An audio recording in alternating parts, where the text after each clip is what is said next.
কলকাতায় চিকিৎসা করাতে এসে বাংলাদেশের আওয়ামী লীগের সাংসদ আনোয়ারুল আজিমের নিখোঁজের ঘটনায় বেড়েছে রহস্য।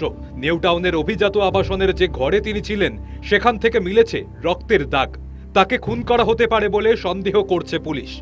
যদিও আনোয়ারুল আজিমকে খুন করা হয়েছে বলে ভারতীয় পুলিশের উদ্ধৃতি তুলে ধরে দাবি করেছেন বাংলাদেশের স্বরাষ্ট্রমন্ত্রী। তিনি জানিয়েছেন, গত 12ই মে চিকিৎসার জন্য কলকাতায় গিয়েছিলেন সাংসদ। তার দুদিন পর থেকে আর খোঁজ পাওয়া যাচ্ছিল না তার। উদ্বিগ্ন হয়ে আনোয়ারুলের পরিবার যোগাযোগ করে বাংলাদেশ সরকারের সঙ্গে। পুরো ঘটনাটি জানানো হয় ভারত সরকারকে। এরপর শুরু হয় নিখোঁজ সাংসদের খোঁজ। ঘটনায় জড়িত সন্দেহে বাংলাদেশ পুলিশ 3 জনকে গ্রেফতার করেছে বলে দাবি করেছেন হাসিনা সরকারের স্বরাষ্ট্রমন্ত্রী। চিকিৎসার জন্য তিনি ভারতে গিয়েছিলেন। ভারতে যাওয়ার পরে আমরা 2 দিন পরে তার আর কোনো খোঁজ খবর পাইনি। এতে উদ্বিগ্ন হয়ে তার মেয়ে আমাদেরকে খোঁজ খবর জানালে আমাদের পুলিশ এই ঘটনাটি ইন্ডিয়ান পুলিশের সঙ্গে যোগাযোগ রাখছিলেন। আমরা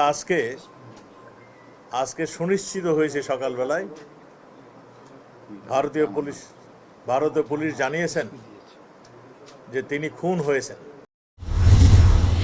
বাংলাদেশের সাংসদের রহস্যজনক নিখোঁজের ঘটনায় যৌথভাবে তদন্ত শুরু করেছে ভারত বাংলাদেশ প্রশাসন। পুলিশ সূত্রে খবর, কলকাতায় আসার পর আনোয়ারুল আজিম উঠেছিলেন বন্ধু তথা পেশায় সোনা ব্যবসায়ী গোপাল বিশ্বাসের বাড়িতে। বড়নগরের বাসিন্দা ওই সোনার ব্যবসায়ীকে তদন্তকারীরা জিজ্ঞাসাবাদ শুরু করেছেন। সেই সঙ্গে অভিজাত আবাসনের যে ঘরে বাংলাদেশের সাংসদ ছিলেন খতিয়ে দেখা হচ্ছে সেখানকার সিসিটিভি ফুটেজ।